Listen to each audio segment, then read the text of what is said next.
আমার জীবন এমন ভাবে গঠন করতে হবে, আমি মরার পরে আসমান যেন কান্দে, জমিন যেন কান্দে, 18,000 মাখলুকাত যেন আমার জন্য কান্দে।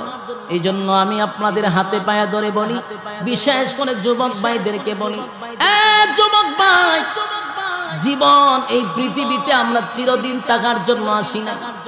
এখন দেখবেন ভালো করে অ্যানালাইজ করে, এখন কিন্তু বৃদ্ধ মরে কম, যুবকরা মরে বেশি।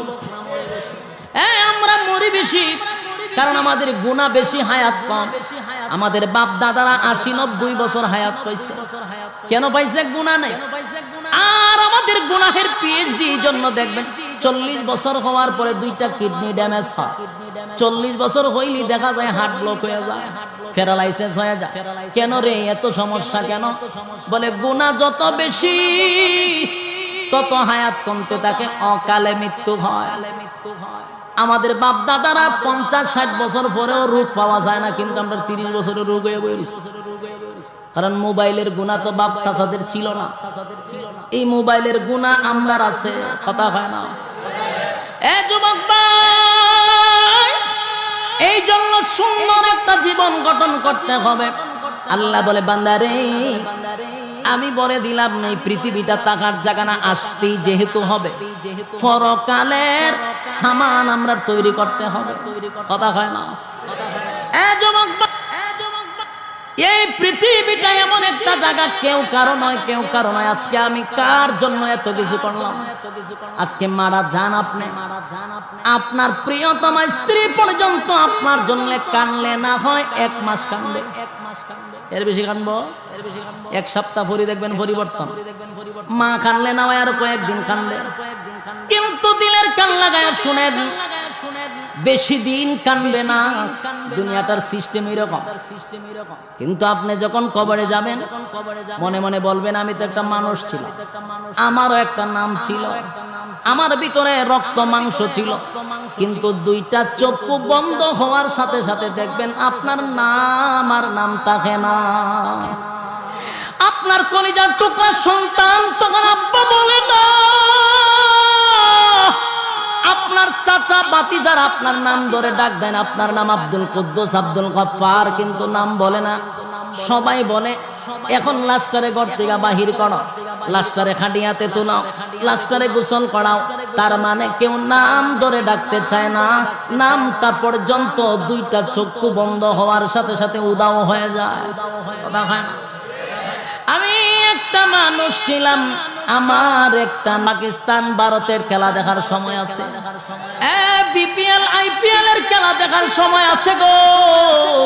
বন্ধু বান্ধব রে লইয়া স্কুলে কলেজে ভার্সিটিতে আড্ডা মারার সময় আছে, রাস্তাঘাটে আড্ডা মারার সময় আছে, কিন্তু সময় নাই শুধু আল্লাহর বেলা। আল্লাহ বলে, বান্দা শোন, আমি আল্লাহ তোরে সময় দিছিলাম, সময়টার মালিক কিন্তু আমি আল্লাহ।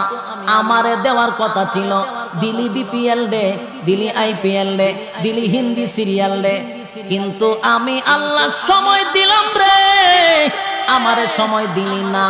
কিয়ামতের মাঠে আমার আল্লাহর সামনে দাঁড়ায়া জবাব দিতে পারবেন না। যুবক ভাইরা আমার, আজকের মাহফিল থেকে আমি আপনাদের সামনে শুধু একটা কথাই বলে যেতে চাই, সেটা হলো যৌবনকাল আমার মালিককে দিতে হবে। যুবক ভাইরা আমার, যৌবন বেশি দিন থাকে না, ক্ষমতার বড়াইও কিন্তু বেশি দিন থাকে না। ক্ষমতা কি সব সময় থাকে? ফেরাউনকে আল্লাহ ক্ষমতা দিছে রে, ফেরাউনকে কিন্তু আল্লাহ ক্ষমতা দিছিল, কিন্তু শেষ বেলায় ফেরাউনরে আল্লাহ পানিতে চুবায়া মারছে। কথা কন? নমরুদ্দারও আল্লাহ ক্ষমতা দিছে। জানেননি নমরুদ্দা কত বড় ক্ষমতাশীল ছিল? গোটা পৃথিবী যার আঙ্গুলের ইশারায় চলত। কিতা বুঝুন আপনারা? আমেরিকা, রাশিয়া আর ইউক্রেন না, বাংলাদেশ না, গোটা পৃথিবীর নমরুদ্দা চালাইতো। সেই নমরুদ্দারে এত ক্ষমতা দিল, ক্ষমতা পাইয়া আমার আল্লাহর উপরে সে ক্ষিপ্ত গেল, তীর মারে আল্লাহরে মারার জন্য। আল্লাহ কয়, ফেরেশতারা রে, আমারে মারতো এর বড় শখ, তীরের মধ্যে রক্ত লাগাইয়া দিল। এ শান্তিও তীরের মধ্যে রক্ত লাগাইয়া দিল, তীর যখন ফিরে আসলো নমরুদ দেখে আল্লাহ মাইরা লাইছি, নাউজুবিল্লাহ। বিয়াদবি করতে করতে যখন পয়গম্বরের সঙ্গে বিয়াদবি শুরু করছে, আল্লাহ কইরা সাইজ করতে, আল্লাহ সাইজ করতে গেলে কি খামান বিমান লাগে? কথা হয় না? এই আল্লাহর কি খামান লাগেনি, বিমান লাগেনি? এক নমরুদ ধরে মারতে আল্লাহ সমস্ত মশা গোষ্ঠীরে ডাক দিছে। মশা খুব বড় প্রাণী না ছোট? একবার ছোট্ট প্রাণী, তাফাটা দিলি হয়, মিস হয় না, জাগাচ্ছে, ঠিক না? এই মশার মধ্যে আল্লাহ প্রতিবন্ধী আসেনি কেউ। একজন একটা ট্যাঙ্ক তোলা, দেখো আমার এই ট্যাঙ্ক নাই, আল্লাহ কথা আয় প্রতিবন্ধী মশারে জিবরাইল এরা তো ধরা দিছে যে আরে দিয়া এরা সাইজ কর। নমরুদ ধরে মারতে আমার বালা মশা লাগে না।